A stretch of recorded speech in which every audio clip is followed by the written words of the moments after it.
My wife's best friend killed my wife. Now she wants to speak at her funeral. My wife and I had a baby last December. It was a traumatic birth and my wife developed postpartum depression. While she was originally going to go back to work after the birth, she'd been struggling enough that we decided to wait until our daughter was a year old and reassess. So we had her start going to therapy weekly. With my wife home full-time, I had to work increased hours.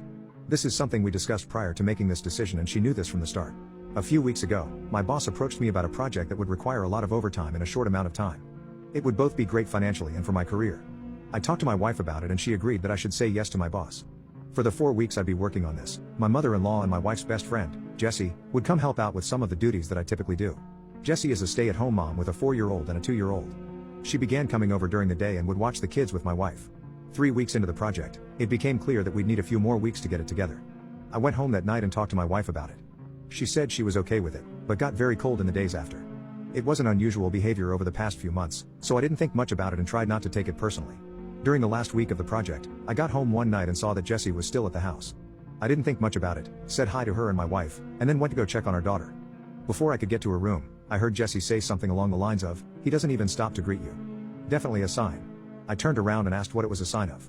Immediately, my wife started crying and Jessie started accusing me of having an affair.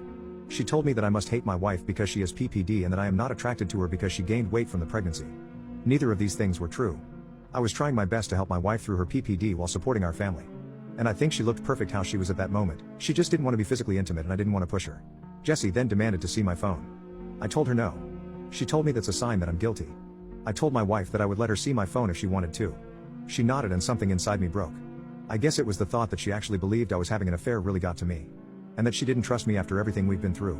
Well, she looked through the phone and there was no evidence. Jessie started saying that I deleted the evidence. She started screaming and woke up our daughter, so I told her to get out of the house. Eventually, she left and I went to calm our daughter since my wife was still on the couch crying. When my daughter was asleep again, I sat down with my wife and tried to talk to her about what's been happening. She told me that she'd been worried ever since I started working all the overtime. I told her that we'd talked about how good of an opportunity it was and she agreed to letting me take on this project. She said it was very suspicious to increase the length of the project. I told her that sometimes that happens. She wanted more evidence, so I showed her messages and emails with timestamps from work and pay stubs showing the overtime. She said she believed me and was sorry for doubting me. She explained how Jessie had been telling her that these were all signs that I was cheating. I asked her why she believed Jessie more than me, and why she didn't come to me with her concerns. She didn't have a real answer. A couple weeks and the project was over.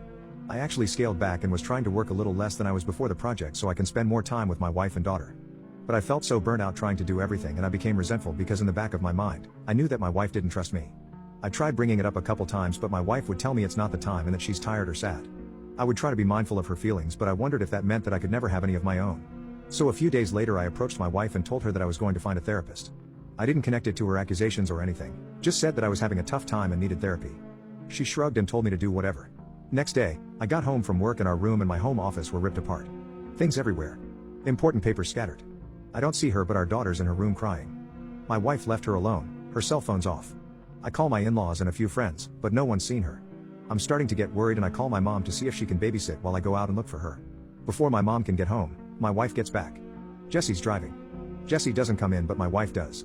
She's clearly upset, been crying. I ask what happened. I thought at first the house might have been robbed. She starts screaming at me that I'm being unfaithful and that the therapy is a front so I can meet my mistress. I try to calm her down and tell her that's not true, but she comes at me and hits me. That's when my nose was broken. When she realized what she did, she sat down on the couch, went comatose, and just stared at the wall. I went into my daughter's room and locked the door. I called my mom to tell her what happened and my mother-in-law to ask her to come over and take care of my wife. I packed a bag for my daughter and when my mom got there, we left. My wife didn't even look up. We dropped my daughter off with my dad and then went to urgent care for my nose. I got blood all over my mom's new Subaru. My daughter and I were, at that point, staying with my parents for a while and my wife was staying with hers. That's when I started looking into getting a restraining order against Jessie and thought about separating with my wife. I loved her but I wouldn't live with someone who hurt me and who could potentially hurt our daughter. I did not want a divorce in hopes that my wife would get the treatment she needed and we could work things out. My in-laws had told me that they were looking at inpatient treatment at a local hospital. On the following Sunday night she came to my parents' house and demanded I give her our daughter. Because she had left her alone for several hours the last time she was responsible for her and had gotten physical with me, I refused. I offered to let her come in and spend time with her while my parents and I were present, but she didn't want to come in and wanted to take our daughter with her. She was upset but left eventually. A few hours later, she drove her parents' car into a tree and died. My wife passed away early Monday morning. She was convinced by her friend Jessie that I was having an affair that I did not have, which had caused a mental break and killed her. The friend, Jessie, came to see my daughter and me yesterday. After some tears, she told me that she was planning to speak at my wife's funeral. She had already cleared it with my in-laws but was letting me know as a courtesy. I told her she would not be speaking at the funeral. We fought and she left after telling me that I was a jerk and not the only person who loved my wife. I talked to my in-laws who were adamant that Jessie be allowed to speak. She and my wife have known each other since they were kids and my in-laws are close to her. We're all very fragile right now and I fear that pushing this further would hurt my relationship with my in-laws, which I don't want.